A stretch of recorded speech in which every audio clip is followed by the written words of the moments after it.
Assalomu alaykum, hurmatli Soat Avto kanali obunachilar, do'stlar, Diniqindan Captiva keldi. Voqe zo'r sosteniyada ekan. 2012-yilning oxiri, kuzov 2013-yil. Holati voqe zo'r. Metan gazlari bor, 1 gram aybi kamchiligi yo'q, 100 ming kilometrdan o'tgan. Narxi 125 million so'm narx aytamiz.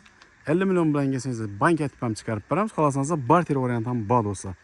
Yana o'zingizda Gentra, Cobalt farqi yo'q, Damas kelasizlar, ustini kelasizlardan olib ketaverasizlar. Mashina voqe zo'r. Sosteniyasi вообще 2013-yil. Pesayimda bu xil lampochkalar ham yonadi. Holati вообще zo'r, sidan holatlar ham ko'rsangiz, yirtiq chiziq degan narsa umuman tushmagan. Вообще zo'r holatda turibdi. Ko'rishingiz mumkin. Salon holatlari вообще zo'r, приятный mashina. Bemalol kelib, libo ustalarimiz bilan tekshirishingiz mumkin. Kraskalari 100% родной. 1 gram aybi kamchilik yo'q. Metan gazlari bor. Diniq avtomobil xullas. Liboy didi nozik insonlar ham yoqadi bu avtomobil, chunki zo'r, sosteniyasi вообще zo'r avtomobil. Kelib tekshirib bemalol xarid qilsangiz bo'ladi. Pastda prямо yegan nomerni ko'p qo'yaman.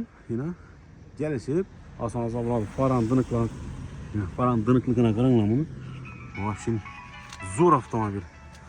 Tayyor avtomobil, kimga qiziq bo'ladigan bo'lsa, narxi 125 million so'm.